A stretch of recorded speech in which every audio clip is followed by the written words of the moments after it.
Nah, kau tidak. Jawabannya apa? Ya aku di sini buntut. Itu anunya. Supaya Anda semuanya menilai. Itu nafsu kekuasaan itu besar dalam statement itu. Itu nafsu kekuasaan. Itu the will to power. Itu ambisi. Anies itu anak buah dalam arti tertentu, anak buahnya JK macam gitulah. Tapi Anies tidak mendengar. Karena itu tadi, kalau aku mendengar Sobari, aku menjadi buntut. Aku tidak akan mendengar karena aku ingin menjadi kepala. Karena berada di sekitar JK, dia bisa menjadi bagian dari pemerintahan Jokowi. Reshuffle itu pemecatan bukan? Pemecatan dalam rumusan yang halus. Sakit hati itu Anies. Sakit hati. Anies sangat sakit hati. Apalagi menjadi pemimpin levelnya tinggi. Anies itu tidak menggebrak. Anies itu tipologinya datar saja. Anies kalau menjadi pemimpin, ya pemimpinnya datar. Senyum, ya senyum. Kiri kanan senyum, kiri kanan senyum. Dia tidak punya watak menggebrak. Nilai-nilai dasar perjuangan. Kapan Anies ngomong tentang perjuangan? Kapan Anies ngomong tentang nilai-nilai dasar kepemimpinan? Bahwa pemimpin Indonesia mesti ini, mesti ini. Inilah perubahan. Kapan dia ngomong seperti itu? Bismillahirrahmanirrahim. Assalamualaikum warahmatullahi wabarakatuh. Sobat-sobat ngabarin kabar terkabar. Semoga selalu dalam keadaan sehat walafiat, serta diberikan rezeki yang halal, berkah, lancar, dan juga banyak. Itu doa gua untuk sobat-sobat semua. Anies Baswedan dibuka latar belakangnya oleh mantan bosnya kala itu. Beliau menceritakan siapa sebenarnya sosok dari Anies menurut pandangannya. Berbeda dengan pandangan orang-orang yang lain. Memang jika kita melihat satu sosok itu dengan berjuta mata pasti mempunyai banyak hal atau sifat yang kita lihat dari sudut pandang mana. Itu pasti banyak perbedaan, tergantung mata siapa yang memandang. Apakah dengan kejujuran atau kebohongan, ataukah dengan kenyataan atau kebohongan. Ya seperti itulah. Seperti halnya kita melihat sosok Presiden Jokowi. Menurut gua Presiden Jokowi itu luar biasa kerjanya. Tapi menurut Rocky Gerung mungkin tidak. Apalagi Amin Rais, Refli Harun, dan kawan-kawannya. Mereka akan berkata bahwasannya Anies lah yang terbaik. Padahal belum pernah jadi presiden. Ya begitulah. Ini ada sosok mantan bos Anies yang menceritakan karakter Anies saat Anies jadi bawahannya. Bagaimana videonya? Mari kita simak bersama. Let's go. Saya kira besok. Terima kasih banyak. Terima kasih banyak. Saya akan berbicara. Tadi itulah Aniesnya orang kampung Bayem. Itu Anies seperti itu. Itulah Aniesnya Bung Gaes. Anies seperti itu. Inilah Aniesnya Bung Ahmad Nur Hidayat. Aniesnya seperti itu. Dan kira-kira ada pula Aniesnya Bung Kodari. Adalah. Tapi saya punya Anies yang lain. Artinya Anies itu beda-beda masing-masing itu. Saya punya Anies yang lain lagi. Dan saya melibatkan penilaian saya sebagai orang di dunia akademik. Penilaian itu didasarkan pada apa yang ada dengan suatu kejujuran akademik. Saya tidak akan ngomong partai, tidak akan ngomong politik-politikan, karena dunia akademik itu juga politik. Nah begini, Anies itu anak buah saya. Anak buah saya. Ketika dia minta izin pada saya untuk pindah ke Paramadina, saya memberitahu, Paramadina bukan tempatmu. Bukan tempatmu, sama sekali tidak cocok. Karena nama Islam dan keislaman dan gerakan Islam di Paramadina itu tidak akan sama dengan konsepmu. Paramadina itu memiliki sendiri sesuatu konsep pergerakan. Tentu saja bau-baunya ada HMI, tentu saja bau-baunya ada pergerakan-pergerakan. Nah, kau tidak. Jawabannya apa? Ya aku di sini buntut karena dia anak buahku. Aku di sini buntut. Kalau di Paramadina aku kepala. Itu anunya. Supaya Anda semuanya menilai. Itu nafsu kekuasaan itu besar dalam statement itu. Itu nafsu kekuasaan, itu the will to power, itu ambisi. Apakah dosa? Ya kita tidak bisa mengatakan dosa dan tidak dosa. Saya hanya mengatakan itulah dia punya pribadi. Terus di Paramadina, apa yang terjadi di Paramadina? Itu rektor baru sudah terpilih. Sudah terpilih. Tapi dianulir oleh yayasan. Yayasan itu ada di dalamnya kira-kira Sudirman Said. Kira-kira ada orang yang disebut pamannya Anies. Jadi ada Sudirman Said, ada orang yang disebut pamannya Anies, ada di situ kira-kira JK. Anies itu anak buah dalam arti tertentu, anak buahnya JK macam gitulah. Kira-kira macam begitu. Apa yang terjadi di Paramadina? Dia tidak mengangkat Paramadina sebagai universitas yang makin maju. Tidak. Karena Anies juga dimarahi oleh Mbak Omi, istrinya Cak Nur almarhum. Kau tidak bisa begini, tidak boleh. Kau belum saatnya dan seterusnya. Tapi Anies tidak mendengar. Karena itu tadi, kalau aku mendengar Sobari, aku menjadi buntut. Aku tidak akan mendengar karena aku ingin menjadi kepala. Nah, kualitas dari ambisinya sebagai kepala itu kualitas macam apa? Saya menjadi rektor, yang penting rektor. Dia tidak pernah mengajar.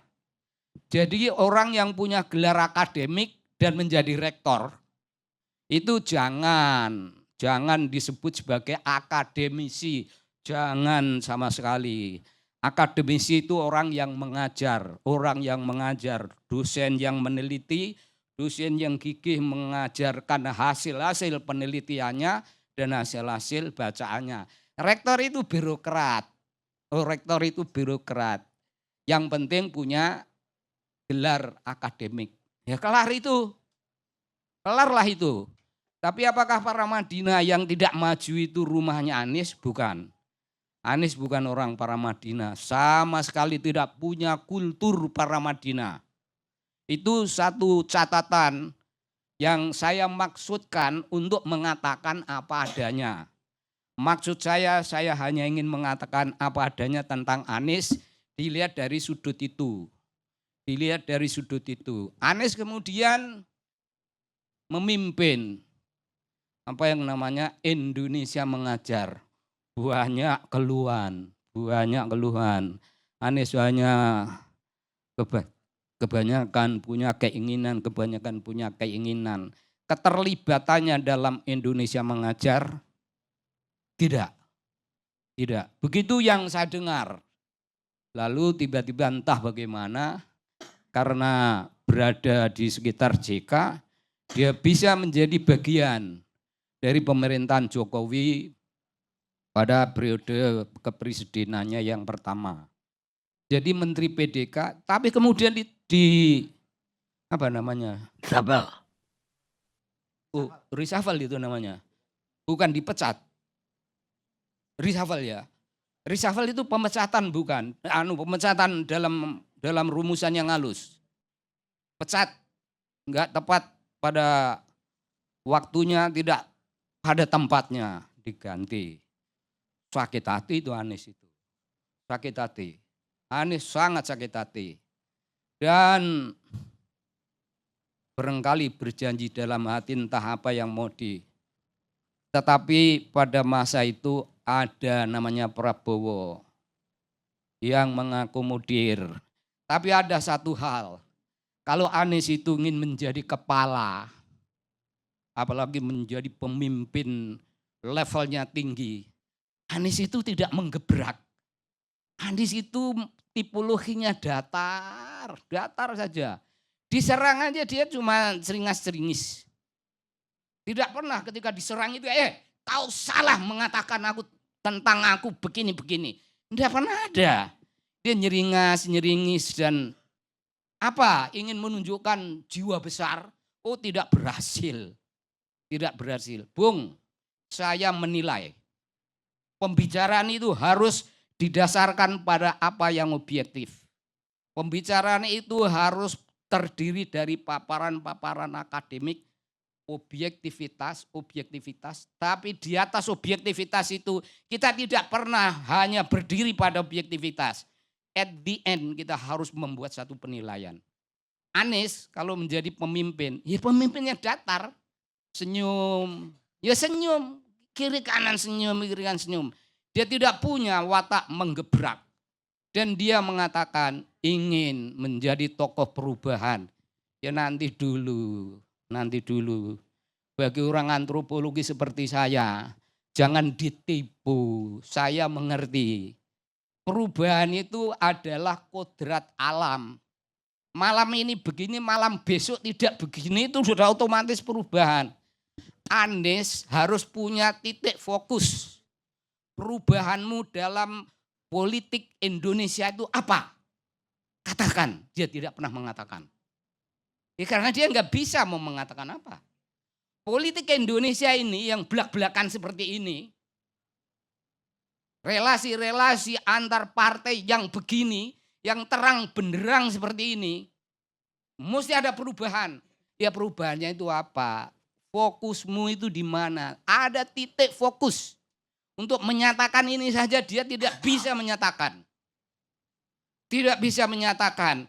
Lalu selalu ingin membawa perubahan. Oh ya perubahan. Pak Anies ingin meninggalkan kondisi ini. Tapi mau menuju kemana? Dia tidak punya titik fokus. Ya mari kita bicara tentang HMI. Ada Cak Nur. Cak Nur punya moralitas. Moralitas yang sangat kuat. Punyakah Anies hal-hal seperti yang dimiliki oleh Cak Nur? Pernahkah Anies itu tampil dalam kepemimpinan pemikiran? Kepemimpinan dalam berpikir? Melebihi Cak Nur atau bahkan mendekati Cak Nur aja nggak usah melebihi. Pernahkah punya hal-hal semacam itu? Nilai-nilai dasar perjuangan. Kapan Anies ngomong tentang perjuangan? Kapan Anies ngomong tentang nilai-nilai dasar kepemimpinan?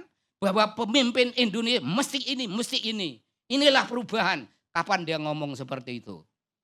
Anies ngomong datar. Dikata-katain dia apa? Semua yang mengatain itu tidak ditanggapi. Apa sebabnya tidak ditanggapi? Apakah dia tidak mampu menanggapi? Apakah dia orang yang kesabarannya luar biasa tidak punya batas? Ya kita tidak jelas. Ini calon pemimpin yang tidak jelas urusannya. Bagaimana mau melawan orang-orang yang mestinya diberi jawaban. Kau jangan ngomong begitu. Aku ini begini, aku ini begini, aku ini begini. Inilah orang yang membawakan perubahan. Kalau orang yang ingin membawakan perubahan itu tidak pernah mengatakan apa yang dia mau. Corak seperti apa. Pemimpin macam apa, kepemimpinan mesti model kepemimpinan karismatik yang seperti apa. Semua orang masih punya ingatan, masih punya idola dan idealisme mengenai pemimpin karismatik. Anies harus ngomong, oke, karismatik itu harus dibagi-bagi menjadi begini, begini, begini. Karismatik di zaman tahun 45 dan di masa-masa Orde Baru itu sudah lewat. Karisma di zaman ini mestinya ini. Punyakah dia hal-hal semacam itu? Ya dia tidak punya. Tapi mengomongkan perubahan. Ya perubahan mau kemana, Bung? Perubahan mau kemana, Bung? Jangan menipu orang-orang yang mengerti tentang perubahan. Bagi orang banyak, ya ayo berubah. Wah senang sekali, ya berubah, ayo berubah. Berubah dari Jokowi ke Prabowo. Prabowo perubahan kepada apa? Pertanyaan besar. Selalu menjadi pertanyaan malam ini. Apakah akan ada momentum yang memberi Anies sesuatu kesempatan tampil? Kalau Anies akan menjadi pemimpin ekstra parlementer, apa tandanya? Anies tidak bisa menggebrak, Bung. Anies tidak bisa punya satu strong point, menggenggam tangan seperti saya ini. Saya ingin begini. Saya tidak suka pada ini dan saya tidak suka Prabowo pada ininya. Kalau Prabowo tidak begini, maka kapan Anies punya sesuatu strong ambition untuk melakukan sesuatu newly invented leadership. Harus newly invented, tidak boleh yang old. Newly invented itu dia katakan, ini spesifik, ini pikiranku, pikiran Anies. Punya dia itu. Punya pengalaman bacaan macam itu, tidak punya. Saya berani bertaruh. Nah, pertaruhan itu ditaruh dari mana, diambil dari mana. Dari pengalaman saya menjadi atasan dia dan dia menjadi bawahan saya. Dari karakter dia mengatakan sesuatu, termasuk ambisi besarnya. Ya mungkin tidak besar, cuman ambisi. Ketika dia jadi gubernur, dia punya catatan. Catatan saya ketika hak interpelasi atau hak rakyat untuk bertanya, itu tidak boleh bertanya. Itu seorang tokoh perubahan, tokoh modern yang ingin menunjukkan watak demokratik, pemimpin demokratik. Ada partai-partai politik ingin mengajukan hak interpelasi mengenai ini perkara ini apa, Enggak boleh. Enggak boleh bertanya, orang-orang dikumpulin di rumahnya. Itu Bung, itu ironi besar bagi orang seperti saya yang punya catatan tidak dengan tangan. Catatan itu dalam jiwa. Catatan jiwa tentang karakter manusia. Jadi saya agak belajarlah sedikitlah karakter manusia.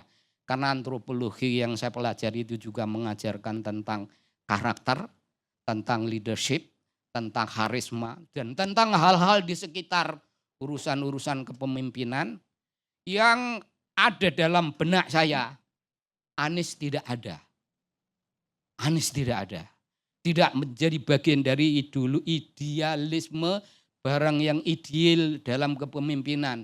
Tentu saja saya punya gambaran ideal tentang kepemimpinan modern yang sekarang ini mesti seperti apa, mesti apa.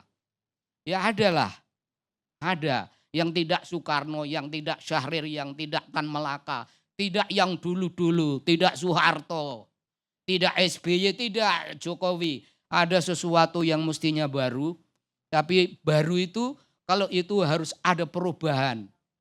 Perubahannya seperti apa? Saya punya gambaran tentang kepemimpinan yang baru, yang bukan Jokowi, yang bukan Prabowo.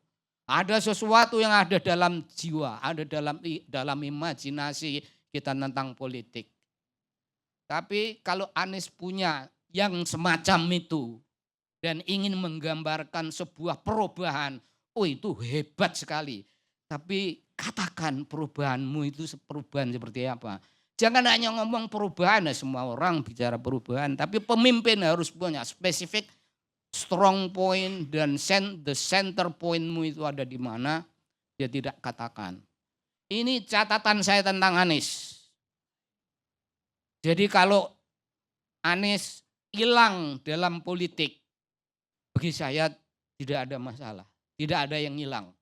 Anies hilang dalam politik, Anies is forgotten, itu bagi saya ya sama saja, karena ada sesuatu yang kena angin yang kencang dan angin kencang itu membawa dia hilang, bagi saya tidak ada yang ditangisi. Oke. Ya, seperti itulah sobat-sobat semua apa yang dikatakan mantan bosnya, yaitu Sobari. Bagaimana sosok dari sudut matanya Kang Sobari ini seperti ini? Entah kalau sudut mata yang lain. Ya, kita masing-masing punya sudut pandang dan tentu harus dihargai. Tetapi jangan menyerang atau merendahkan orang lain lah sama kita. Setidaknya kita hargailah perbedaan itu. Bagaimana menurut sobat sekalian? Silakan tulis di kolom komentar. Wassalamualaikum warahmatullahi wabarakatuh.